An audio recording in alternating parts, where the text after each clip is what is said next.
And welcome once again to another episode of the Body and Mind Podcast. As always, I am your host, The Mind, and with me is my co-host, The Body. Ready to flex the madness tonight, Mind. Fantastic. Love the flexing. Oh, plenty of flexing. As always, we are here every week, or bi-week, or... well, when our agent basically tells us to, actually. When he gets hold of us. Yeah, when he gets hold of us. To give you our take on the latest and greatest in the world of sports. Today we have a plethora of tantalizing topics. Featuring basically, two topics and a bunch of subtopics within them. That's pretty much it. NFL and wrestling. Yep. Return to wrestling for a show. Absolutely. We're going to dive deep into the wonderful world of pro wrestling. Three different leagues we'll be talking about: WWE, AEW, and even Impact. So we're going to have commentary on a bunch of stories going on in the world of wrestling. Then, of course, we're also going to tackle the good old National Football League, talking about Bruce Arians, Antonio Brown, Tua! And who knows, maybe even some athletic Philip Rivers might creep in there too. And then we're gonna end the night with a fight of the night. Haven't had a good fight in a while. This should be a classic tonight. So we're gonna have a fight over good old Buddy Murphy. Is he immoral disciple or is he living the dream? So yeah, all that coming up in the Body and Mind podcast. So, Body, ready to do this? I am, Mind. Excellent. So first of all, we're going to deal with the world of pro wrestling. Excellent. So let's get into it. So we have been subjected to the Mysterio family for the last few months. That's a great way of putting it. And we have some thoughts on the subject. So, Buddy, have you been enjoying the Mysterio family? No. As a matter of fact, not just that we've been subjected to the Mysterio family, we've learned over the last few months what it's like for the Mysterio family to be subjected to Rey as a dad. It's not good. And then son Dominic, I don't think highly of him either. And their daughter, she's just an innocent bystander brought into the mess of the Mysterio family. Featuring Dad Ray's ego. And bad judgment. And bad parenting. And lack of morals. And the fact that people cheer for the school. Not impressed. Yeah, well, Ray was obviously seeing that, his career is becoming slightly uninteresting, and obviously he's got... And I mean, the Monday Night Messiah did him a favor, by putting him back in the spotlight, by ironically taking away one of his eyes. Actually, this is something we've talked about in the past, but I don't think we've talked about it on the show, or maybe we did when we're doing it. I don't think we have. We'll even go back in time about this. Is everyone's talking about Ray as the good guy out of this, but he's the one who wanted the eye versus an eye for eye match. What was Seth Rollins supposed to do? That's exactly right. His eye out? That's right. Yeah. Yeah. People criticizing Rollins for that one, and he rightly said it. What am I supposed to do? Let him take out my eye? Yeah. So yeah, Ray's the villain here, and he's the villain, and he's showing why he's a bad parent. He's shown it there with bad morals. He's shown it by not taking responsibility for what happened to him because of his bad decision making. And this guy's running a family. Well, and not only that, he's somehow managed to convince WWE brass that his useless, talentless, worthless son is actually good enough to get into the ring with actual talented wrestlers. And disgusting of all disgusting, even getting victories over them, which infuriates me every time I see that idiot's hand being raised in the air. Was he even in the main event one night on like Raw or something? Yeah, oh yeah. Dominic has somehow been able to like zoom right past all of these wrestlers who've been, working in pro wrestling for like over a decade, and somehow this little no talent ham and egger is like, basically stepped in front of the line on all of them. So I am a 0.0% fan of Dominic. I can't stand him. I hate the way he wrestles. He's got that face that you just want to punch. I was going to say, yeah, he even has that stupid ass look on his face. Yeah, he just looks like one of those like spoiled, fat-faced little kids that is like goes into the donut shop and just like eats all the donuts and whines and cries until his father buys him the very donut he wants. Like, well, that probably explains how he got his WWE career. No way, you just want to smack him every time you see him. Like, I want to hit my own TV. Like when I see Dominic on it. He doesn't even know where he's going. You just see confusion on his face. Well, and every decision about his is idiotic. Like, one of his first costumes that he takes to the ring, he has a hoodie sewn right into his wrestling outfit. I was like, okay, brilliant idea. You're going to be wrestling with this hoodie on all the time.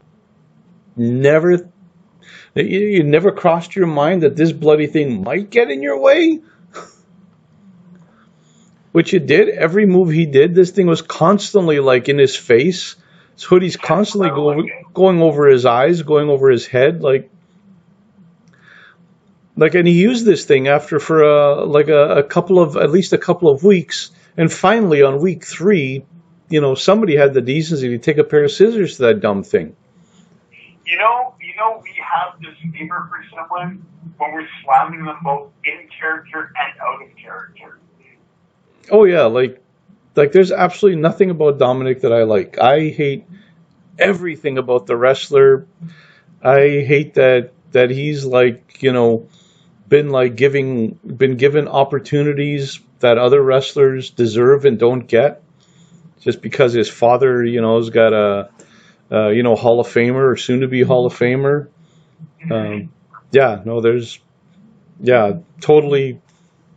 Totally anti-Dominic, and I cheer every time somebody puts a chair through him or a table. Or I wish Dominic would get into a barbed wire match. That's what I would like. I would like to see that. Yeah, so would I. But with our they'd probably have to win Yeah, it. even if he won it, the beautiful thing about a barbed wire match is that nobody wins. Yeah, well, you're not going to see that in WWE anytime soon. No. And then, of course, with the rest of Mysterio's family, of course, then you got his wife hanging out there, and she just looks like deer in the headlights. She doesn't know what she's supposed to do. So she's just kind of like hanging back and just kind of like, I don't know, I don't even want to be here. Can I go home now? Like, it's kind of like, why are you dragging me into this? Yeah, like, why am I here? I don't want to be here. Like, he's dragging his family in for sympathy, but actually he's making himself look like an idiot. He's totally making himself look an idiot, because he looks like he's basically like, taking advantage of his family to, to keep alive his flagging career. Yeah. So it's like, I can't even add to that. In such solid agreement, usually have some type of contradictory opinion somewhere. Not here. None. Like, absolutely none. No. So we're all in fail on the whole Mysterio family. I kind of see why Dominic's such an idiot. That's what he's raised by. Oh yeah, no, he is raised. And yet I still have no sympathy for that fool either. Yeah, none whatsoever. No. I picked up the word fool a lot hanging out with you over the years. Well, it's applicable. Yeah. It's applicable, and I can only hope that Dominic gets somehow injured, suspended, whatever. I don't really care. I just don't want to see him on TV no more. Neither do I. So I hope. I didn't think you wanted to see him on TV the first time. No. The only thing that guy ever did well was lie on the stretch while Keith Velasquez was getting slammed onto him. Now that was funny. that is that one moment when Brock Lesnar F5'd Cain Velasquez onto Dominic on the stretcher was that was my favorite Dominic Mysterio moment. That is the greatest moment in both Cain Velasquez and Dominic's entire career. It is. And yet it was just another moment for Brock Lesnar. And of course the beautiful part of that is as legendary as using Velasquez as a weapon to crush Dominic, which is phenomenal. The fact that he initially got rid of Ray by physically just throwing Ray against the wall. Well, that was my second best Rey Mysterio throwing in history. My favorite was still WCW. When the NWO was first invading WCW. And I think it was one of the first weeks Hall and Nash had shown up. They hadn't even revealed Hogan as the third man yet. Jimmy Hart comes out to the ring. They're here. He's interrupting a match. It's like villains and heel. He's like villains and faces. Can't remember who the hell it was. They trying to get everyone united. Like, no, there's something going on. They cut to the back, and it's the Disney parking lot or whatever in Orlando or something like that. This is where they're having it. And, you get the dressing trailers, and they didn't show the actual attack, but Hall and Nash are walking around with aluminum baseball bats, and you see a bunch of guys, both baby faces and heels, just laid out, like in blinding, just flattened half the roster of these aluminum baseball bats, right? Yeah. So then, out of nowhere, out of this trailer comes Rey Mysterio. He jumps up on the railing and decides to jump into Nash. Nash catches him in midair and then propels him headfirst like a lawn dart into the trailer.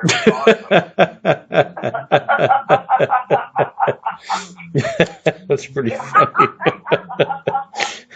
Ray the lawn dart. I like it. Ray the lawn dart Mysterio. Oh my lord, that is funny. If you've never seen it yet, look for it. It's comedy gold. I might have to look for that because that sounds absolutely. I want to see Ray the lawn dart. That's pretty funny. Oh, you want to see Ray the lawn dart? I give Nash a 9 for sticking the landing, even though it's Mysterio who's sticking the landing. Since Nash provided such a solid toss, I gave him a 9 for the toss. Well, I'm looking forward to this because WCW did give us, golden moments like the Shockmaster's entrance. So can't wait to see. Oh, can't wait to see this one. Okay, well that is our feeling on the Mysterio family. We also want to talk about, sticking with WWE, the Tribal Chief. Oh yes, Roman Reigns. Yeah. And I'm glad Jey Uso has realized his place at the table. He's got to know who's buttering his bread. That's right. Even though the funny thing is, Jey Uso in real life probably still makes enough money himself to feed the whole family himself.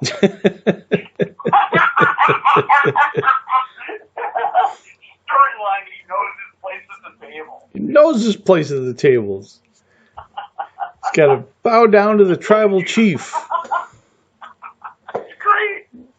Got to know his place, know his role. That's right. Yeah, The guy doing his cousin's bidding. His cousin, the Tribal Chief, Roman Reigns. Well, this has been a good, sort of kind of heel turn for Roman Reigns. Yeah. I mean, at first we had Roman solidly as the heel when he was back with the Shield when they first popped up. Yeah. And then the Shield went and became popular, so the next thing you know, he kind of became a good guy. So this has been actually a fun way for him to turn heel. It is. It's original. It wasn't just, I'm going to be a bad guy. No, they actually threw some really good nuance in the storyline. He's taking the ball and run with it. Yeah, especially since, it's like he's like obliterating people, and yet his reasoning, it's like you can't really fault his reasoning. No. You know, it's like I'm doing this because I want to provide for my family, because being world champ means more money, and more money means a better future for me, the family, and I'm here to provide for the whole family, not just myself. Well, there is certainly a man with much more integrity than Rey Mysterio. Oh yeah, well, Rey Mysterio. His integrity could probably fit on the tribal chief's left toenail. Yes. So yeah, this whole tribal chief thing, I've thoroughly enjoyed it, and seeing Roman Reigns just being like this kind of like indestructible, unbeatable force has been kind of fun too, actually. Yeah, I'm really enjoying it. Yeah, cool. So yeah, well done, thumbs up.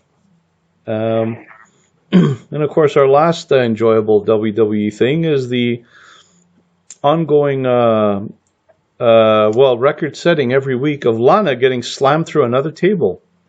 Well, I haven't really been seeing much of it. I've been reading more about it because I haven't watched a lot of Raw, but I gotta admit, I'm actually not really enjoying it. From two different angles. Usually, I'm one, I love seeing, heels just destroy baby faces. Love cheering for the heels. But not my usual enjoyment for this for two reasons. I believe it's Nia Jax doing it every week too, right? Yes, it is. Yeah, so for two reasons, because I can't help but think this is Lana just getting punished for the way her husband took off the AEW. Mm-hmm. Because this company does have a reputation for being petty this way. Yep. And I can see, I feel for her. I just think it's just getting taken out on her husband's decision. So that's my one issue. And the fact that Nia Jax is putting her through the table, considering Nia Jax's, reputation for not being careful and legitimately hurting people, and just her overall attitude. I don't mind that heel attitude in the character, but I don't really like it from the real life, and I get the impression she has that attitude. Yeah. Not a big fan of Nia Jax going over at the expense of someone getting punished for out of petty petty means or whatever, petty reasons. Well, it's interesting the observation that Lana might be paying for the best man's mistakes. Mm-hmm. But I must say that I have thoroughly been enjoying it, because it's been a bit of fun comedy each week, and there's been some weeks in which you knew it was going to happen. It was just a question of when. Well, it sounds like every week you know it's going to happen. Yeah, it's and then there's been some weeks, like when Lana became the fifth and final member of the Raw women's team for the upcoming Survivor Series. Mm-hmm. And that's a team where she's going to be joining Nia Jax, oddly enough, so they're actually going to be teammates. So are they going to be the last two left in Survivor Series to celebrate Nia puts her through a table? Well, that's what I'm expecting now, because... That would be funny. I would actually laugh at that. Because literally on the very night when Lana won the last qualifying match to become the last member of the Raw team, both Nia Jax and Shayna Baszler, her partner, they were at ringside watching this matchup. It was a three-way fatal three-way match, whatever. Were they actually watching, or was Nia just doing a scouting report of what furniture she's going to destroy with Lana there? Oh, you can make a strong case for both. Yeah. So yeah, she was outside there, her and her partner, and as well you had Mandy Rose and her partner now. Why am I? Dana Brooke. Dana Brooke. There you go. So the four of them are outside watching to see, okay, who's going to be their final teammate, and Lana wins the match. So Lana comes out, she's all happy and celebrating, and she comes outside and she's like, all happy, is like, I won, I'm part of the team, and at that point, everybody's looking at Nia Jax to see her reaction, And Nia is like, okay, fine. So, she like put out her arms, gave her a big hug, and Lana's like, really, really? You're going to congratulate me? Is like, yeah, you're my teammate, fine. So they give her a big, huge hug. And sure enough, in the middle of the hug, yeah, she put her over her shoulder and slammed her to the table anyway. Hey, here's my question. Yeah. Why are we seeing if Nia's like upset? Like, what, is Nia getting offended by how much she's beating the crap out of her? But yeah, why? What is for Nia to be upset about? Nia Beating on her? Is that what she's upset about? at one point, I think she got mad because I think Lana was actually part of a match that she was involved in, part of her team, and she ended up costing them the match. So she got mad that Lana cost them the match and put her through the table. And then after that, I think it became a mixture of bullying and just keeping the streak going. Keeping the streak alive. Keeping We're going Cal Ripken with this. Yeah, pretty much. It's like, well, I've been slamming her through the table for like, a month straight. I might as well just keep it going now. Well, some people like to have a routine and stick with it. Yeah, and definitely she's sticking with that routine. Yeah. Let's get to see she has some self-discipline. No, it's all about discipline. Mm-hmm. Discipline and routine. You got to stick with it. No, absolutely. So speaking of discipline and routine, let's switch over to AEW, where the routine is you can absolutely guarantee that every week now, Eddie Kingston is going to show up on the show. Yeah, he's won me over with the mic. There's some parts he's won me over, but I do have a beef with him I'm going to get to. All right. He's won me over with his mic work over time. I'll give him that. Having said that, this past Saturday at Full Gear, he had a shot at Moxley in a hardcore kind of match, or I Quit match it was. Right. Yeah, that's what it was. That was his second title shot against Moxley, because he had one on TV, and his debut was a TNT title match against Cody. I don't understand why this guy's getting more title matches than other people on the roster. I mean, I don't know if it's coming up on TNT or if it's at a pay-per-view, but after Omega won his match with Hangman on Saturday, he will be getting his first shot at any singles title in AEW when he gets a shot at Moxley. Cody has one title shot in TNT title matches. But yeah, there's just like certain people, and Kingston, who's been there less times than a lot of other people, and doesn't have the record of a lot of these guys, has already had his third title shot, his second main event world title shot. One on a pay-per-view, one on TV. I don't understand how he's getting more. Like, with this mic, I can see how he's like built himself up in the company, but I don't see how he's getting more main event opportunities than a lot of other, or some other guys. Why, with Eddie Kingston, for me, that has been a long time hate for this guy, pretty much since day one that he came into the league. I had it, but he kind of won me over, like I said, at the mic. But yeah, I've got this. Yeah, I'll let you rip though. Well, his promo that he did last week, that one was good. So I can't fault him for that one. Like his promo leading up to his match at Full Gear against Moxley, that was a good promo that he did. Basically saying that his whole life, 18 years in wrestling, has come to this, and this has been his sole focus, and whatever. So he cut a good promo, but pretty much everything else he's done, I have absolutely hated. His other mic work, I found it anywhere from substandard to average. I like the last week before this too. That was a pretty good one. I like too. His work in the ring, I find, is abysmal. I'm not a fan of his work in the ring. I mean, he is one of the worst wrestlers I've ever seen. I am pretty confident that our hardcore match at the Winnipeg Stadium was far better than anything he's ever done. And I mean, when we had the audience to prove it, because we were actually getting cheers. So obviously, we weren't even scheduled. We just started after a football game and carried it from the stands to the parking lot. Well, there was the rage. It was heartfelt. It was.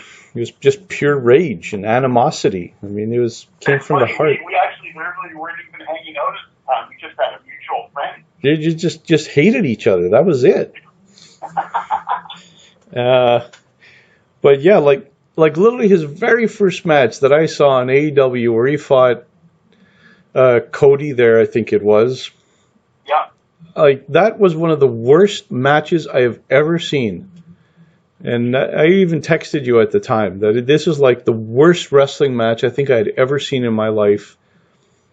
And I know that tomato can, like, either he got hurt in the match or he was pretending to be hurt. I don't know what it was. But he was... I think he was actually selling the injury early on. Oh my goodness. He was like flopping around like some fat walrus who could like barely move. Like... It was pathetic, like with this, injured leg or whatever. The guy couldn't move, so he couldn't do any. So outside the ring, he's hanging out outside the ring for half the match because he can't do anything, and he's just hanging out for no good reason. When he gets in the ring, he's doing nothing because he's injured, so he's just wobbling around and he's doing like the most basic moves, like that match for me, like, set wrestling back like 50 years. Like, that thing looked like the matches of old when, guys wore the same colored trunks and boots and only had like 3 or 4 moves and never even dared to climb on the second rope because that was even illegal. So it basically reminds you of the Larry Zbyszko match. Yeah, well, yeah, more or less, yeah. It was absolutely brutal wrestling, and without Zbyszko's personality. Yeah, Zbyszko did have personality. Yeah, so pretty much that very first impression that I got out of Kingston soured me to such an impossibly low degree that for him to climb out of that hole, he would have to put on like about, I don't know, a dozen 7-star matches to finally dig himself out of the hole that he put himself in on that one intro match. Wow, he dug himself in deep with you. Oh, extremely deep. I absolutely hated that match, and that was one of a series of matches that Cody was like giving all of these charity cases, title shots for the TV title there. Yeah, I didn't agree with the whole indie wrestler coming out every week when there's more than enough people in the company. That was awful. Like you had Kingston, you gave him with a brutal match. Then you gave like that Ultimate Warrior wannabe guy that match, and he was pathetic. Like, it was just a series of them. It's like, what is this? It's like, is this TV title supposed to be a joke title? Is that the point of it? The one I did like is when he gave Ricky Starks a shot. That one made me happy. But other than that, I agree with you. I was big on the Kingston, that Ultimate Warrior wannabe. No. And then there were others. They're so forgettable that I've forgotten them. So yay. But yeah, Kingston, Darg. The one person that I am happy for is Kenny Omega. I'm glad to see the cleaner back.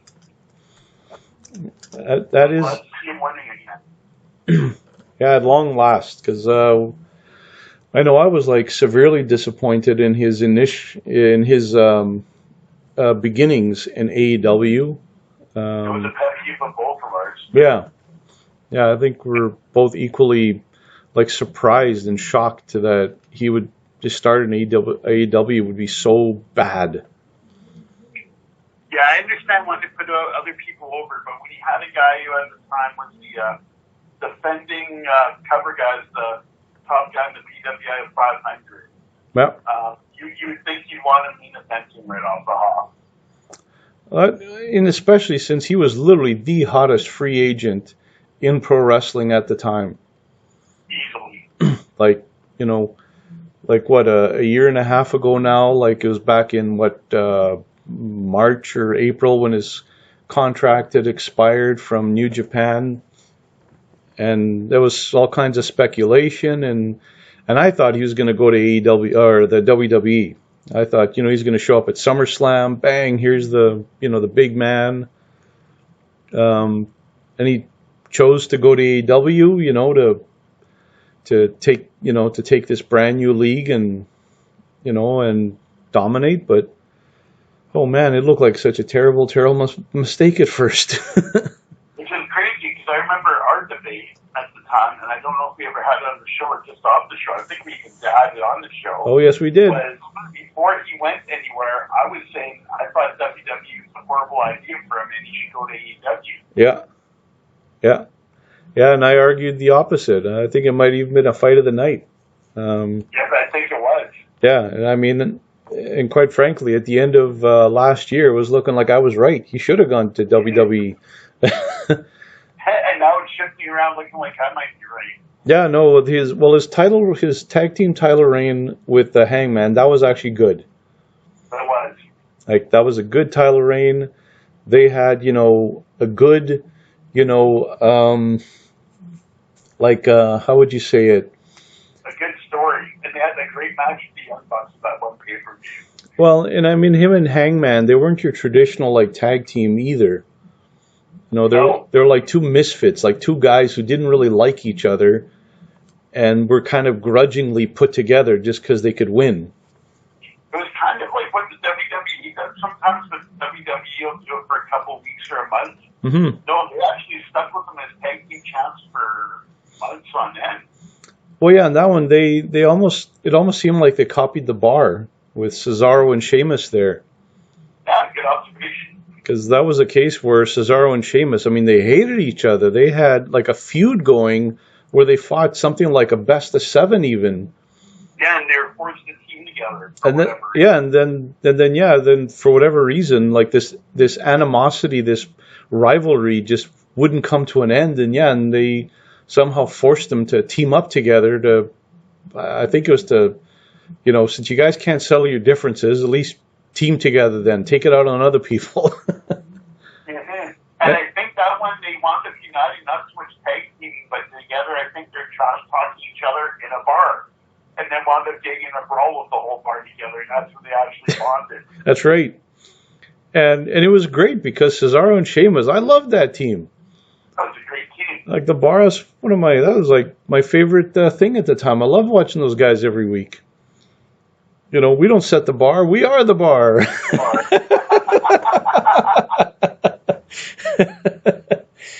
And Hangman and Omega, they did good. And now, seeing Kenny Omega break away from the tag thing and saying, that's enough of the tag thing. It's time for me to think about myself for a change. It's like, yeah, finally. Well, I don't know where it's going to be, but I'm looking forward to Omega versus Moxley for the title. Oh, yeah. Yeah, that... Very excited about that, and just excited about, the cleaner coming back.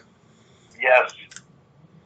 And I guess lastly in our AEW review, Maxwell Jacob Friedman. You've been impressed by this newcomer to the industry? By the new which? Something just went wrong with my reception for a second there. By Maxwell Jacob Friedman? Oh, MJF's awesome. You've been somewhat impressed by him? I have, yeah. Well, he's a true heel. He definitely makes people boom. Because how many times do you see heels actually win people over these days? He's a true heel for it. And love his wit. And when he had the single one with Jericho there a couple weeks ago, when he broke out into the musical, the guy proved he could actually sing. Yeah, that was another moment where we had our difference of opinion on that whole musical. I had to watch it a second time. I played it the first because I generally hate stuff like that. But even though I don't like stuff like that, it kind of half won me over. It's just the fact that it didn't win me over at all, so I played it. So I gave it a second watch. Yeah, it did win me over. Yeah, because I know if it was anyone else but Jericho and MJF, I probably would have just hated it right to the bitter end. Yeah, because I know when you first saw it, you were raging that you hated that whole bit. That was just not at all cool. Yeah, well, no, I was actually conflicted because I didn't like the setup, but there was part of it where I begrudgingly liked it. I generally hate segments like that. But yeah, it won me over. But as a rule, 9 times out of 10, if not 99 out of 100, I actually hate stuff like that. Yeah, and for me, I laughed the first time they did it. I couldn't believe they went that route. Never seen anybody do anything like that before in wrestling. I laughed nonstop for the entire thing. I was too shocked to laugh the first time. What's going on here? This is kind of neat, but I kind of hate it, but I don't know what to make of it. And then the second time I watched it, I tried to watch it with a more open-minded, real be in. And you're looking down at the glass in your hand and wondering, is that just Coke in there, or did I put something else? Oh my goodness. Yeah, MJF. He's been phenomenal. True heel. Getting that kind of heat, like every week, just pure hatred from the fans. That's a rare skill. Well, I didn't watch the pay-per-view, but on YouTube they did have someone did post the intro for MJF and Jericho in their match, and it's two heels, but when it came out to it, it was clear cut MJF was the heel, and even though what I heard they both worked the match as heels, the people Jericho definitely seemed more like the face from what I saw. Well, it's hard for people to cheer against Jericho, especially when they're literally singing his ring entrance song every week. And they were like mad again this Saturday. Yeah, so. I think essentially with Tom, I think these guys will do some interesting stuff as now that MJF will be joining the Inner Circle. Yeah. I think they're going to do a lot of interesting stuff together, and I hope Jericho stays heel and in the Inner Circle for a while. I don't want to see it turn that soon. But I think eventually it's going to turn into MJF turning the Inner Circle against Jericho and Jericho going face. Nice. But I just hope they take their time doing it. So I still like to see Jericho for a while united with MJF. Glorious. Love it. So that's our review of AEW. And lastly, I actually wanted to give a shout out to Impact. I've been watching Impact for years, and I mean, I have thoroughly been enjoying. Like I believe it was last year when they had new ownership. They're bought by a new company, and they have done just an amazing job. Like I know Winnipeg's own Cyrus, he was involved in Impact as well. Here's an interesting thing I want to throw. Apparently, he's still involved with them, from what I understand. Okay. But apparently, I had read this. Like I said, I didn't see the pay-per-view, but he actually came out on AEW at the pay-per-view and did commentary for the Omega match. Oh, okay.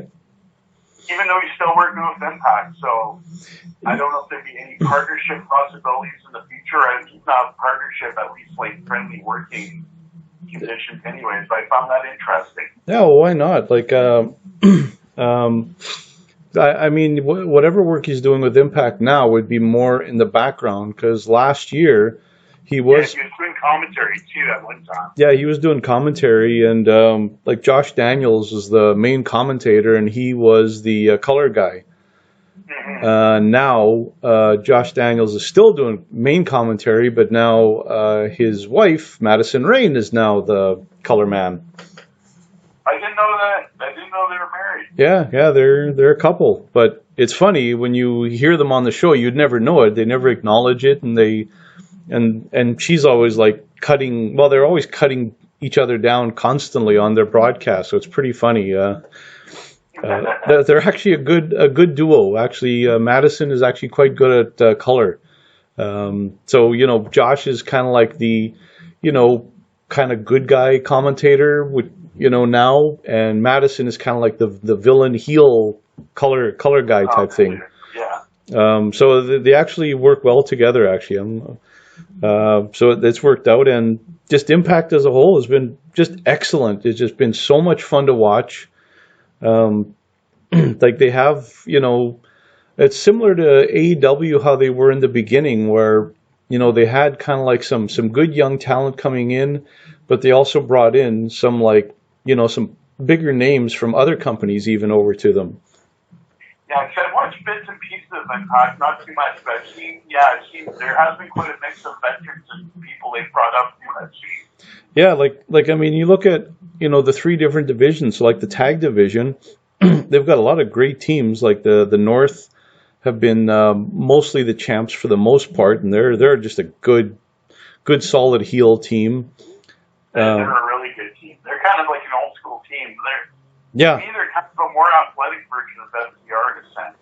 Well, and the beautiful thing, amateur wrestling stuff with them in that too. It is, yeah, and they definitely do an ode to the amateur stuff, because even like Alexander there on the North, he always wears like the amateur wrestling headgear. He does, yeah. So it's kind of fun to see that, and of course with the North, the funnest part of all that is that usually everybody thinks of Canadians as being these nice, polite people, and yet they're like the biggest villains in the whole league. So, they're just misunderstood and aggressive competitors. Yeah, oh yes, aggressive competitors. That's right. It's better to give than receive. Yes, especially when it comes to beatings. Yeah, and they give a lot of those.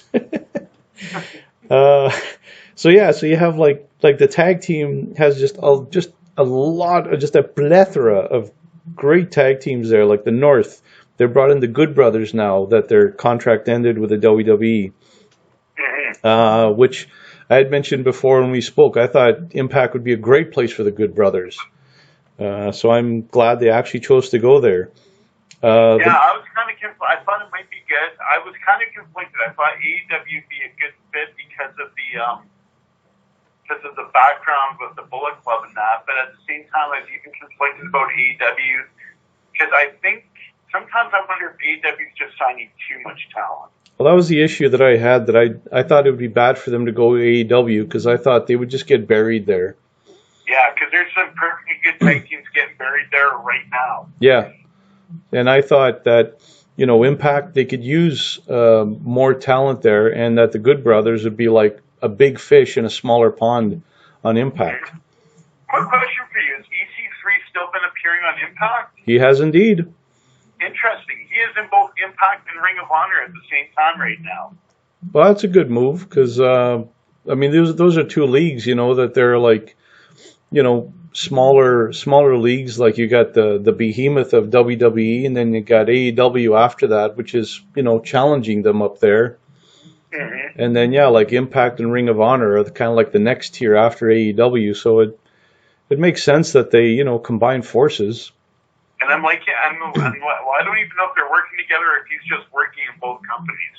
But I'm liking his new character. Oh, it's phenomenal. Like ECW on Impact, like it's amazing that on WWE they couldn't think of how to use this guy, like, because whether on the Big Show or whether on NXT, like ECW was never interesting at all. Well, it's kind of interesting when you look at his career, because I think his name was Derek Bateman, and he had won, was it the first Tough Enough or one of the first Tough Enoughs? And then they couldn't think of what to do with developing this kid. And then he eventually winds up on Impact as EC3. Yep. His career takes off. He goes back to WWE. Once again, even though he's established a character now, and a very strong one, again, they don't know what to do with him. Out of that rage of how he's misused, he develops this new character, and now he leaves for Impact and Ring of Honor, and he's flourishing again. Oh, he is. Like his character, where each week he's basically been talking trash with Moose. Because the whole Moose and championship title thing, for anyone who hasn't followed, is kind of funny, because Impact came out with, they basically replaced their heavyweight championship title. So the old one was basically retired. Well, what happened is, one fine day, Moose shows up, and he's declaring himself as the Impact wrestling champion, and he basically dug up the old belt, and he's walking to the ring and announcing himself as the heavyweight champ. And even Josh Daniels on commentary even mentioned, this guy is coming to the ring. He's a fraud. He basically like found the Impact title in a garbage bin somewhere. His possession is 9/10 of the law. Oh, and that's how Moose saw it. So for a time there, we actually had two heavyweight champs on Impact. And so when EC3 came back, he basically stole the title from Moose and said that this is a... Because his gimmick's about erasing the past. Exactly. It's this title represents his past, and it's about looking to the future, and this is a false title for a false idol. And each week he's been showing up and providing these real cryptic messages and clues to Moose about where he is and that he's going to destroy the title, toss it off a bridge, whatever. So yeah, that whole EC3 thing has been awesome. Yeah. So good every week. So yeah, like that, they got that great story going. I mean, good old Super Eric Young, he's back in Impact. Again, there's another guy that... Was it the World Class Maniac, or what is it again? The World Class Psychopath? I can't remember his nickname.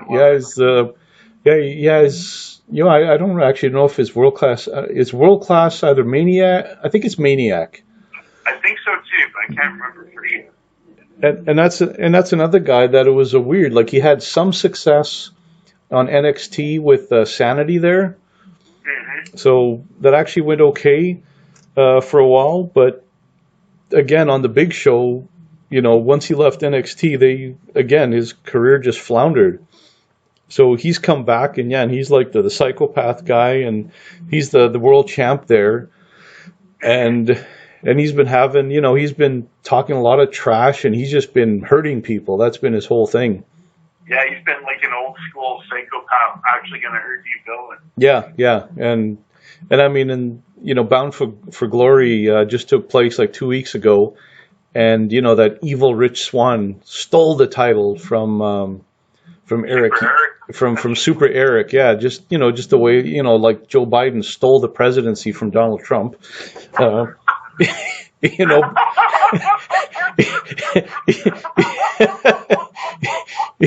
stealing as in by earning it. He stole my title by beating me for it. What? That's the new fast earning something. Yeah, I know. So of course, given that Rich Swann, stole the title from Super Eric, the only way he could respond was by beating him in his street clothes. So that rivalry is setting up just to be so much fun. But yeah, Impact has been excellent. Like I've thoroughly enjoyed it. And like I say though, the one division they've always had a really good division, the women's division. And it just continues. The women's division is excellent. AEW would kill to have Impact's women's division right now. Yeah, AEW definitely, that's a weakness in their league. They've been trying to improve it, and they're taking baby steps, but definitely of all the leagues out there, their women's division is definitely still the weakest. Yeah. Because like even the Women of Honor, that's actually a pretty good division too. So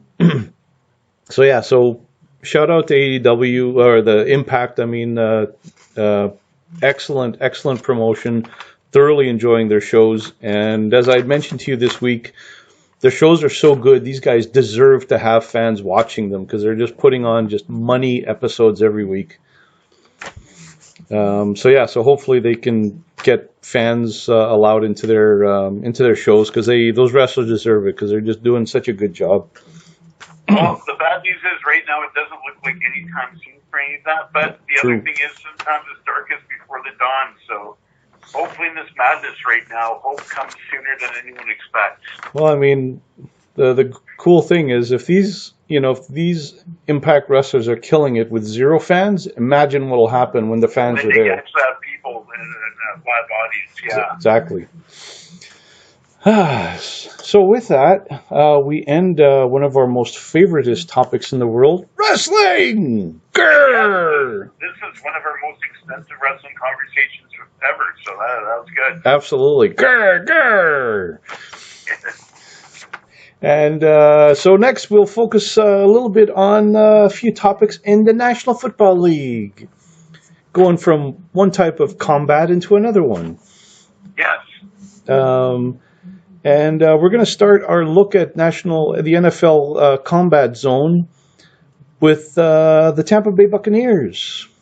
You have thoughts on this team lately? Oh, yes. So I was thankful for their pathetic effort on Sunday night because it helped me win a little bit of money. Nice. I was on the New Orleans Saints. I thought that may have been a bad move on my part. I just thought it was worth a shot. Yeah, all doubt was removed by the end of the first quarter. So, should we start with our boy AB before we move on to the other stuff about the Buccaneers? He has lasted 1 week so far. Let's do it.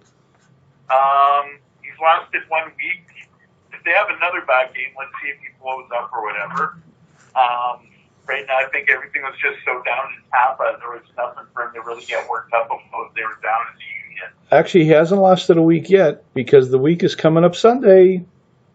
Yeah, that's true. Sunday's not here yet. I haven't heard anything yet, though, anyway. So. Yeah, there's still many days. We still got Thursday, Friday, Saturday. They beat Carolina at noon on Sunday. Well, noon our time. Ah. And I'm going to come out and say this right now before we go on about the rest of the stuff about Tampa Bay. Even with Christian McCaffrey out, I am going to take the Carolina Panthers to upset the Tampa Bay Buccaneers. Ooh, that is hearing like 5 guys are out with COVID or something at the last minute, but yeah. That is. As it is, if everything stays status quo, I will take the Carolina Panthers to upset the Tampa Bay Buccaneers. If there was any doubt, let all doubts be cast aside. That is not Coca-Cola in your glass. No, it's Diet 7-Up. There is something else in that Diet 7-Up. You madman. Here's my concern. Carolina, well, 2 concerns first, but then I will give you the reasons I think Carolina will pull its upset. All right. Tampa Bay, after that stinker, should come back and play a lot better. Right. And that is the worrisome part, because if that holds the form, Carolina can be in serious trouble. And one of the things Tampa Bay did wrong, even though they fell behind early and fell out of the running game, is they ran the ball an NFL record only 5 times in that whole game. The lowest ever in an NFL game. 5 rushing attempts. One of them a kneel down by Blaine Gabbert to run the clock at the end of the game. So you know, I don't care how much you're down. If you don't try to run the ball at all and the other team can just tee off on you passing, here comes the front 4, front whatever, because they don't have to respect the run. So I expect Tampa to game plan better in that regard. Now, a couple things I worry about the Tampa effort. I do worry about, you know, Carolina's found ways to lose this year. They're a young team in that. And I do worry, like, whether Carolina's defense can stop them. But I'll have a contradicting opinion about that too. Here's the reasons I think Carolina can win this game. One, I'm not really sure what state of mind Tampa's in. Yeah, they can come out with this aggressive comeback after playing such a clunker, or are things not as well in Tampa Bay as we think? Because I think one of the things we're going to touch on is Bruce Arians right away, which will kind of cover this. Mm-hmm. So I'm not sure of the state of mind in that dressing room right now. The other part right now, too, is even though it's just an off game for that defense, so it's probably nothing schematic, if it was, look out, because Carolina plays the exact same offensive scheme as the Saints.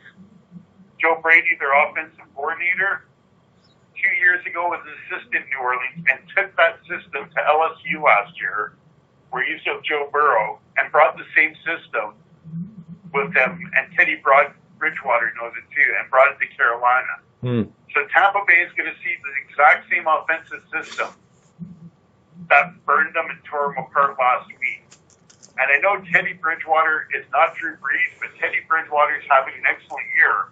And right now, I don't know if they're still tops in the league, but heading into last week, the top receiving tandem in the league at wideout was actually Carolina with Robbie Anderson and DJ Moore.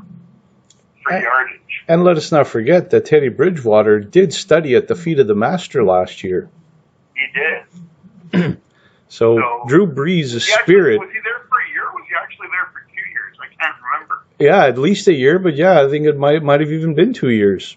I think it might have been 2, so I think he might have had a chance to leave last year and went back for 1 more year. So even though 5 starts when Brees is hurt. Yeah, so even though the Aints themselves won't be on the field against Tampa Bay, the specter of Drew Brees will be there nonetheless in the form of Teddy Bridgewater. Exactly. And then on defense, Carolina's defense is young and they still give up points. But last week they had a pretty good defensive outing against Mahomes in Kansas City. And if they can play respectively against them, I think they can play respectively against Brady and the Buccaneers. Well, they can play respectively against anybody. I mean, Kansas City, those guys are like, whatever, like the 1,000-pound gorilla in the NFL right now. Exactly. So I'm going to take, the kid might be in the ass, but I'm going to take the Carolina Panthers outright over the Tampa Bay Buccaneers. You fiend. That is guts. The upset pick of the week. My goodness, Panthers man. Over Tampa Bay. So much guts. I don't know how your pants fit in all those guts. All right. Well, I love the boldness and the audacity of such a pick. The audacity. And as the saying goes, it's just crazy enough to be right. So crazy it just might work. Because I'm definitely putting my money where my mouth is on this. Oh, and speaking of mouth, that takes us to Bruce Arians. Ah, yes. Hey, nice segue. Thank you, fan. I'm doing a Barry Horowitz right now. Nice. Patting myself on the back. Yeah, Bruce Arians, that boy has a mouth on him like few coaches out there. And yeah, I believe in holding your. Oh, you finish your thought first, and then I will roll on. I think we're about to say the same thing. That basically his mouth is writing checks his football team can't cash. Yeah, I agree with being honest about your football team in that, and I agree about if you got stuff to say to your football team. But when you're calling out your team in the media, not a big fan of it. Yeah. There's been a couple times this year we've talked about Brady needs to make better decisions. Defense got to play better, I think, was this week. The one thing is, I know Belichick used to receive some criticism in New England because he wasn't really a big praise guy. You would never really hear him praise Brady. Mm-hmm. But whenever they would have that bad game in New England, even though he would just be a total jerk to the press, he'd be like, well, we got to play better, we got to execute better, we got to coach better. Now, even though he never singly gave Brady credit, you never heard him individually call out Brady after a bad game. Yep. Never. And it's happened once, maybe a couple times with Arians now. And I'm just wondering, like, I understand if you're saying that stuff in the locker room to your players. When you're coming out to the media with it, I'm wondering when it's going to wear thin in your locker room. Yeah, I've had the same feeling with Bruce Arians, like even last year as well, because he's supposed to be, the quarterback whisperer and some kind of this offensive genius mind, whatever. Mm-hmm. And, if he was all that in a bag of Doritos, then Jameis Winston then shouldn't have thrown 30 interceptions then. That's a good point. Yeah, his offense then should have had much more success, and he should have. I criticized Arians last year because I think he put Winston in some pretty bad situations that forced more interceptions than were necessary. That makes a very good point too. Yeah. Yeah, I think it's been obvious that Arians, loves the passing game but has absolutely no use whatsoever for the running game. No, they've had successful weeks running at times, but just this week, 5 carries. I know when you're behind early, it's a big deal to run, but you can't completely give up on it that much. No, you have 5 carries. Well, and what I don't understand is with Bruce Arians, so you bring in Leonard Fournette and then you don't use him. Exactly. What is the point of that then? You got Ronald Jones there, who's kind of whatever, a smaller, shifty guy, whatever. And he's actually been better this year. He has, to my shock and horror. You got Fournette and improved Jones, and you're not using him. And that's the thing. And you got Fournette, who's just a big beast. He's basically, the hammer. And he just just bulldozes through people. And that would be a huge thing to have in your backfield, to just have this bulldozer. And man, I thought that was the whole point of bringing in Fournette, is that he was supposed to be there to take pressure off Brady. Yeah, so Brady doesn't have to take a beating. Yeah, so games like Sunday don't have to happen because Fournette goes in there, bulldoze a few people. When he gets tired, throw Jones in there and let him slash and dash, and then after that, let Brady throw some passes. And then throw some play action, which protects you more. Exactly. The other thing I'm going to add to that is I know Arians has this system, and I know there's been successful weeks where Tampa Bay's put tons of points on the board. But here's the thing, and I've mentioned this before, and I've mentioned it quite a bit. When Peyton Manning went from Indianapolis to Denver, they let him run his offense until that last year or whatever, when they got a little stubborn. But he was pretty much done that last year, and the defense carried him when they won the Super Bowl. But for the rest of the stay in Denver, they let him run the Peyton Manning offense. He ran the Peyton Manning offense so well, people thought Adam Gase could actually coach. There was that. You go back even more further historically, it's when Joe Montana went from San Francisco to Kansas City. And what a lot of people forget or don't realize about when Montana went from San Francisco to Kansas City, that the Chiefs also traded for San Fran's offensive coordinator to bring that system with Montana to Kansas City. So now you have Brady, who's been in Foxborough for over 20 years. Why aren't you letting Tom Brady run his offense? You think he's just going to pick up a new system? I'll even go one step further. I'll even bring in Brett Favre into this equation. Favre, all those years in Green Bay, went to the Jets, had a good start that year, kind of fell off a bit. The next year, went to Minnesota. Who did he play for? Brad Childress. Brad Childress was in Green Bay and had knowledge of that system Favre had used for years under Holmgren. You look at all these great quarterbacks who've been successful when they've gone to another team, they have used their old system from their previous team they'd been with for years. They're not doing that in Tampa Bay. They say they're giving parts of it. I would just be running the Tom Brady offense. Well, the thing that I find bizarre is that, I think Tom Brady has the talent to pick up any offense anybody throws at him. But the thing that makes no sense to me is that Brady has never been like the big passer guy.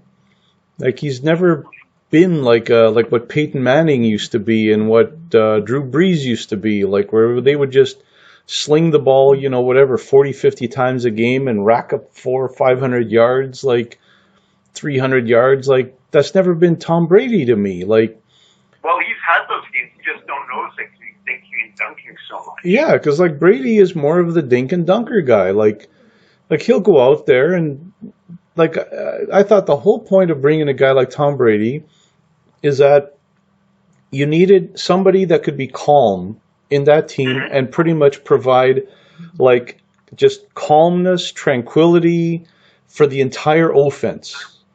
Yeah, the only time Tom Brady's really chucked bombs in the air is when he had Randy Moss. Yeah, so and he's got, Godwin there and Evans were great receivers. But just because you have those guys doesn't mean you have to throw it to them every single play. No. And that's where Bruce Arians, I think the biggest problem with Arians for me has always been that he completely misuses his talent. Well, he doesn't use his tight ends enough. Well, that's the thing. You've got... And both those backs can catch out the backfield, Fournette and Jones. Well, that's the thing. You've got all these, three potential really good tight ends that you should be able to depend on. And Brady would love to throw to the tight ends. Oh, yeah.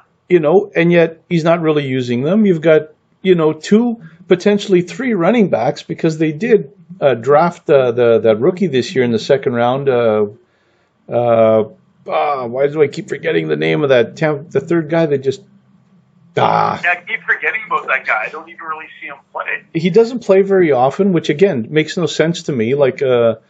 You have this young guy full of energy and and will and everything, wants to prove himself. Get out there, have a 3-man back. Let these guys, use your running backs, use your tight ends. You know, like do a lot of that. What Brady loves to do, the dink and dunk. Do a lot of those, and then Brady is smart enough to realize that when there is a big play out there, he'll get the ball to one of the wideouts. Like that's not an issue. Like no, usually when you take away his dink and dunk, he just looks up the field because that's when he has the ball. Exactly. Like that's why you have a quarterback like Tom Brady, that you pretty much trust him to make these decisions. You don't have to tell him. You don't have to design plays for long bombs. He knows when he can throw the long bomb. Yeah, it's when you take away the stuff you love. Exactly. So I mean, I think Bruce Arians like completely misuses talent. I think he's actually a poor coach. And I think he would, he should be a coordinator. He should not be a head coach. And any success that Tampa Bay gets, I think, is because Tom Brady is going to pretty much will that team into success, and the defense as well. Well, I have a different observation about Arians. I thought he was a good head coach at one time. His 1 year in Indy there when Pagano was out with cancer, I thought he did a great job. When he first got to Arizona, I thought he did a great job. At the end, it faltered.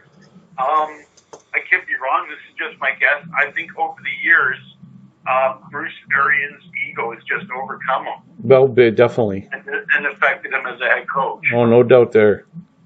Yeah. So, for us, definitely Bruce Arians, fail. Yeah. You could almost say he's our suck of the week. Yeah.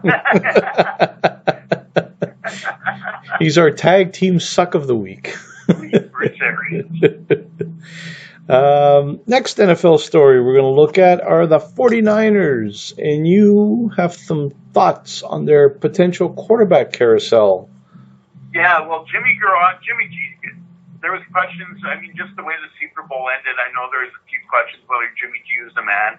This guy, for me, gets hurt too much to be my franchise quarterback. His second serious injury in San Francisco, and even remember his first year in New England, he only started his first year he played some games in New England.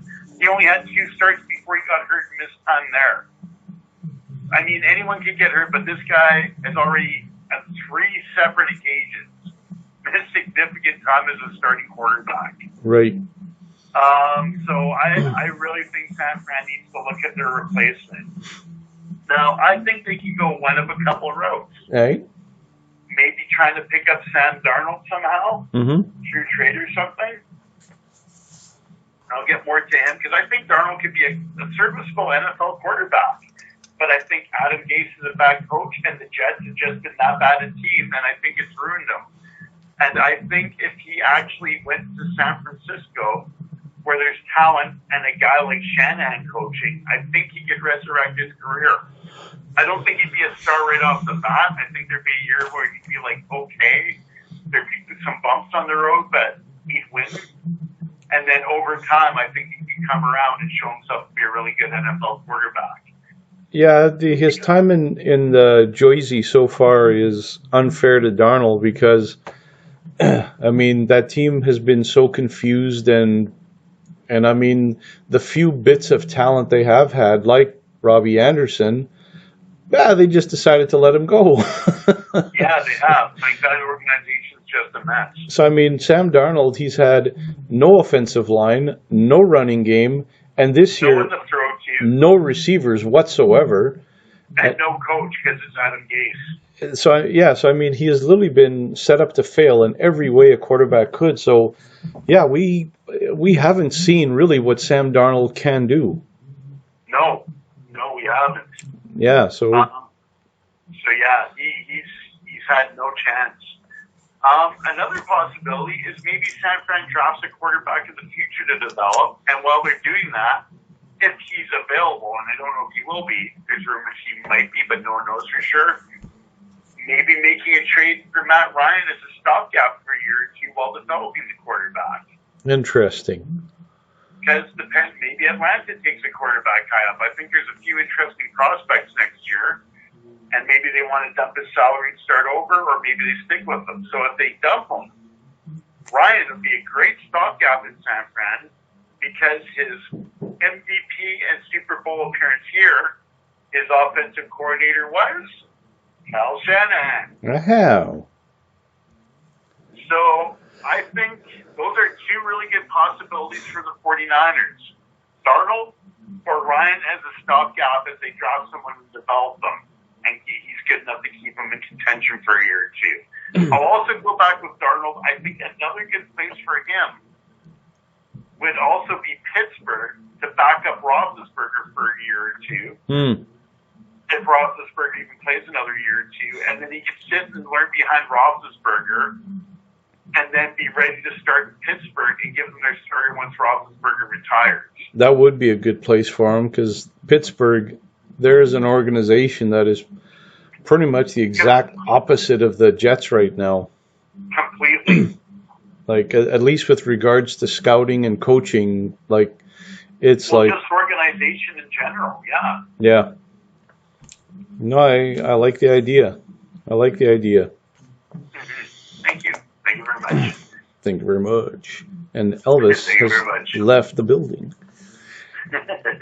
I like it. So, yeah, so Jimmy G might also be leaving the building then. Yeah, we'll see. Maybe they stick with him again, but for me, he's not the answer there. Well, 35 million Simoleons is a lot to pay for someone that's not always there.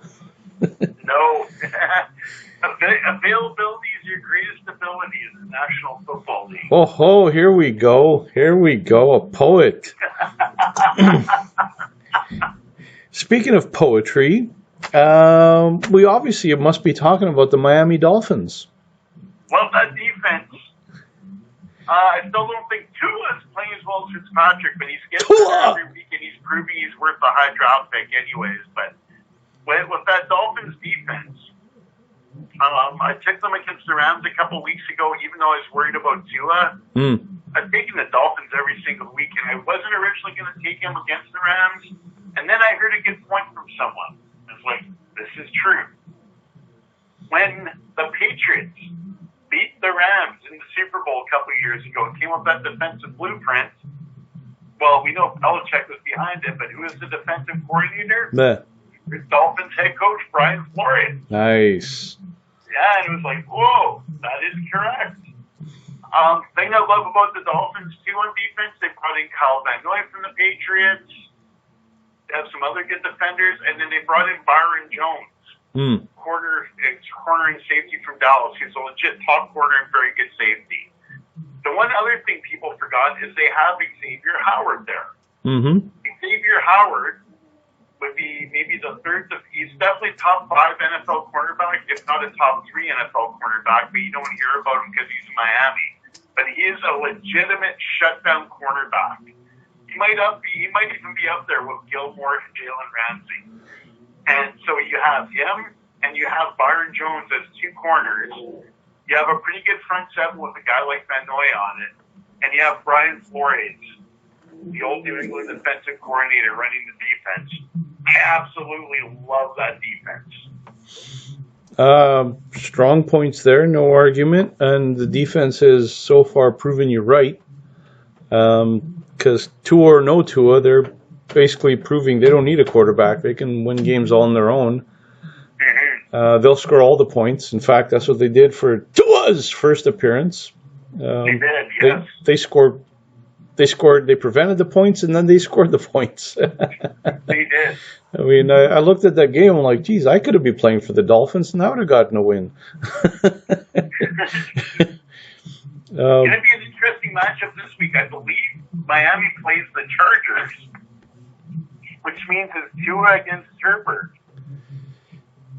Yeah, that'll be fun to see, because I'll say this, so far, I'm not sold on Tua yet. Like, maybe he'll do better this week, and Herbert's definitely playing better right now, but I'm convinced Tua can play in the league. Well, I still would have stuck with Fitzpatrick, though. Yeah, well, yeah, Herbert has been a beast. I mean, that guy has just lit the league on fire. So he has shown that, yeah, he didn't need to be on the bench at all for Tyrod. No. With Tua, I mean, we'll see. Like, I mean, it's his first year in the league. So, like, I'm not expecting any bits of Hall of Fame greatness from him. And game one, obviously, that was a typical, Steve DeBerg game. Nothing special there.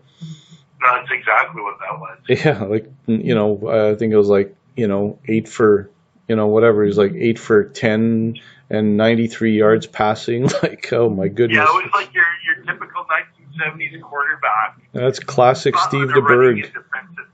Yeah, classic Steve DeBerg right there. And in game two, I mean, he did more, which is good, but he was just an okay quarterback. Like if you're just I'm just looking up his stats now. He had a pretty good game, 20 for 28, 248 yards. Yeah. Ran the ball 7 times for 35 yards. I mean, 2 passing touchdowns, no interceptions. It was an efficient effort. It was a good game. I will say this, it wasn't great, but it was a huge improvement from week 1, though. Oh, it was, because, I mean, anything would have been an improvement from week 1. But yeah, it would have been. I mean, when you set the bar that low, it's pretty hard not to step over it. Yeah, but we've seen some guys who can't step over it. Yeah, like, I mean, you got somebody like, like Joe Burrow and Cincy and Herbert there and with the Clippers who are putting up 300-plus yard games like week after week. Yeah, I'm hearing more. I'm also going to, we should get into Herbert and we'll finish about Tua here first, but we weren't going to talk about, but we should talk about Herbert and Burrow as well, because I got a point to bring up about that. Yeah, well, so, I mean, we'll see how he performs this week. Like, so far, he's had two games in which, he's been okay. He's been, fine, but he's looked like a rookie. Mm-hmm. So I know people have been getting, like, super, like, oh, my God, Tua, yeah, he's such a beast. Like, well, let's slow your roll there. Let's calm down. No, he hasn't been Burrow or Herbert yet. No, right? Let's give him, a couple of more games, and let's see if he can continue down this path. So now I want to talk about Burrow and Herbert, because both are having great rookie years. See. I think people are talking about Herbert more than Burrow right now. Right. I think Burrow's having the better year. All right. I'm going to make my case like this. For all his stats, because Herbert's had one less start, right? He started week 2. Right. Yeah. So what is the Clippers' record here? I just got to take a look. I believe they have 2 wins. One with Herbert, one with Tyrod. Yeah. Tyrod beat your Bengals week 1, but let me just double check the Chargers record. Yeah, 2-6. 2-6. Okay, so I know they have some key injuries on defense right now, but they still have some pretty good wide receivers. But I'm going to say this: as great as Herbert's been, he has 1 loss, he has 1 less win, and 1 less tie than Burrow. And frankly, I still think Herbert's playing on a better team. Hence, I think Burrow's having the better year. Yeah, like... And Cincinnati's defense is not even as good as the Chargers' banged-up defense. Yeah, the Chargers' overrated defense are still better than Cincinnati's non-existent defense. And I know Higgins and Green are good targets, but I mean, I nearly call them San Diego. The Chargers have some pretty good targets too. Mm-hmm. Yeah, I don't know. Like, Herbert's having a great year. I still think Burrow's having a better year than Herbert. He doesn't look as good as Herbert doing it, and I still think he's better than Herbert. Been playing a bit better than Herbert.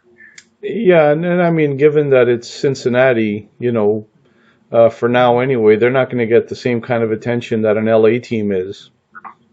Well, I think it's 2 things. I think it's LA versus Cincinnati, and I think since Herbert has that mobility and that rocket arm. Right. Because Burrow, it's not the rocket arm. It's he puts up the stats, but it doesn't look as good as what Herbert does. Mm-hmm.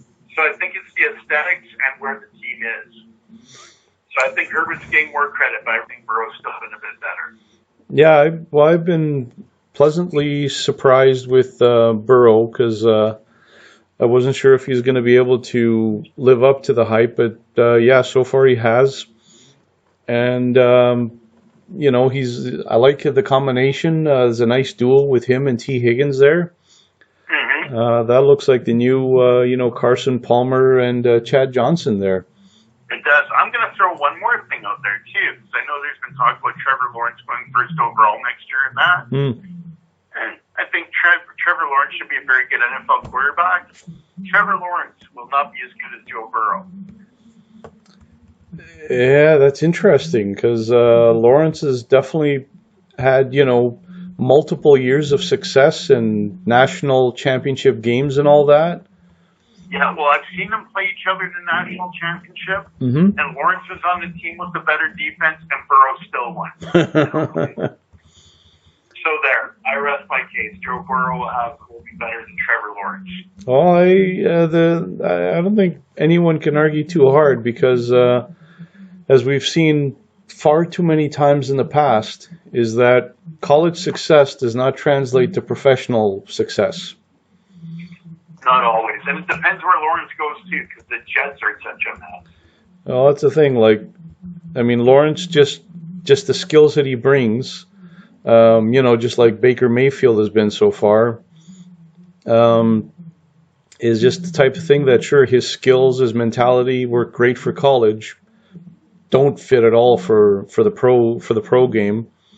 But yeah, we don't know, and there's nothing to indicate really either way. Like you can look at his college record and think that he should be good, but I don't know if anyone can make a real legitimate strong case against your thinking, though.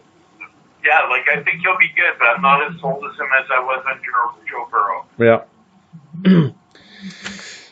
Love it. All these young QBs, they bring hope to the league. They bring excitement. And of course, I think there's a few prospects for next year's draft, so that's a good thing. Yeah. And the one thing that we hope that all prospective QBs do pay attention to is the athleticism and the nimbleness and the fleet-footedness of one Phillip Rivers. The tackle of the year. Because this past weekend against Baltimore on a turnover, Phillip. Against Baltimore. Against Baltimore, yeah. He's the old Baltimore, yeah. But it's like I just got thrown back in time for a moment there. Oh yeah, it's basically Baltimore fighting Baltimore. Yeah, the Colts versus Ravens. Yeah, old Baltimore versus current Baltimore. Well, it's basically old Baltimore against technically versus old Cleveland. Against Cleveland, yeah. So in that game, the new Brownies, they managed to get a turnover running down the field, and Phillip Rivers was sort of kind of thinking of maybe tackling the guy, and then, oh no, the 20-yard line got him, and he fell to the ground, laying on his back, and then... Hands and feet literally in the air. Hands and feet in the air, and then... waiting to be picked up. And then the defender literally ran over him as Phillip Rivers flailed his arms about. Phillip Rivers kind of flailing his arms like a fish out of water, like a turtle on its back. Like it kind of looks like a little infant waiting to be picked up out of the crib. Pretty much. That's exactly right. So that was, Phillip Rivers gave an excellent example of what not to do as a football quarterback. After an interception. So all you young in the game between old Baltimore against old Cleveland live in Indianapolis. Exactly. So all you QBs out there, look at Phillip Rivers and do the opposite. Don't do what Phillip Rivers does. No.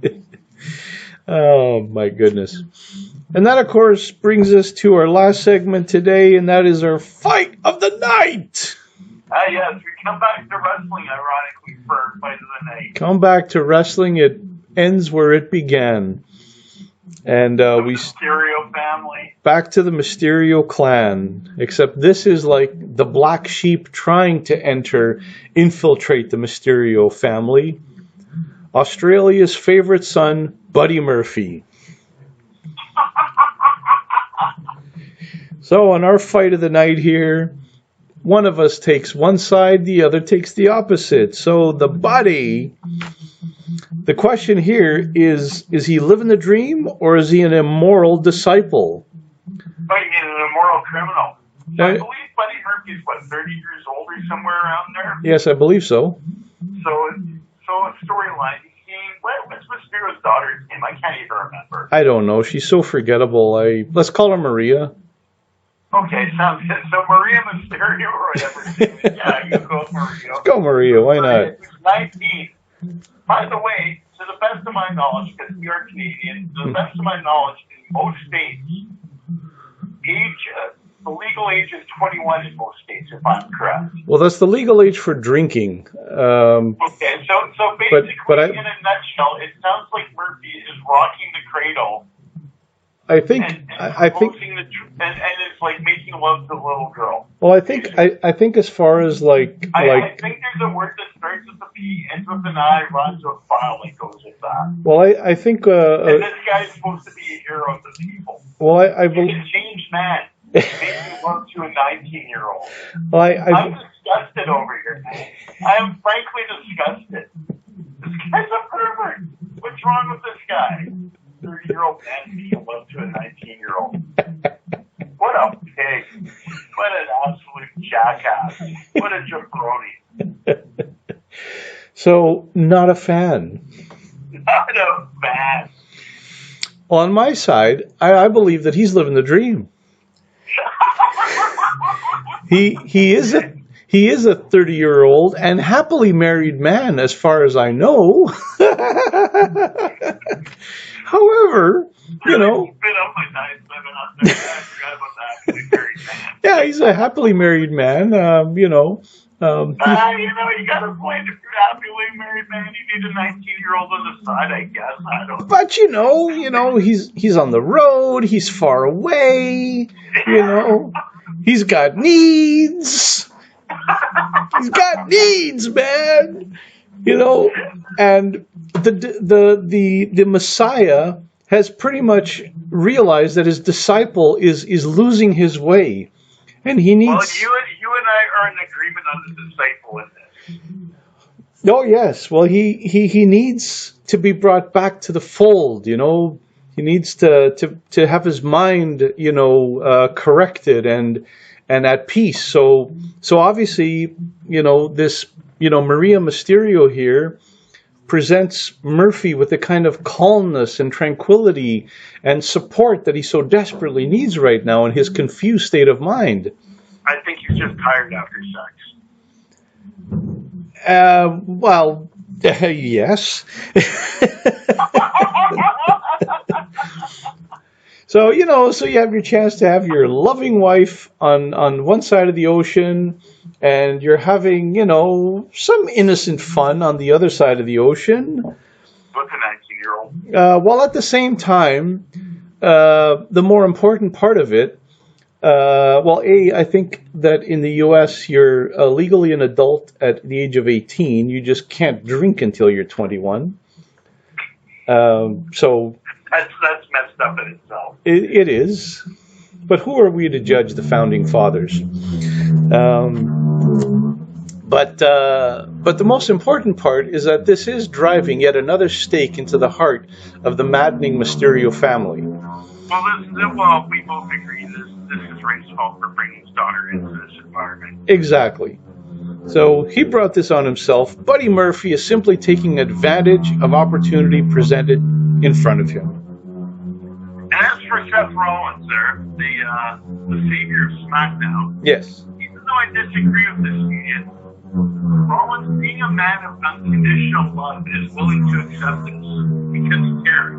He cares. He does care. He is nothing but love and acceptance and forgiveness. Which is what a savior should be. He should. He is such a savior to SmackDown. He actually saves my entire weekend by starting it off on the right foot. So, Buddy Murphy, you are again, and I am for. Go, buddy. Go, buddy. Living the dream. Keep living that dream. Yeah. And with that, that is our show. Just as quickly as it began, it has ended. So I hear that the staff is starting to vacuum this place, so I guess we're going to need to mosey on out of here. So, Buddy, thanks again for another great show. Yeah, thanks again, Mike, and we will do it again soon. Absolutely. And thank you all for listening. Remember to like our show and subscribe to our channel. And this has been another episode of the Body and Mind Podcast.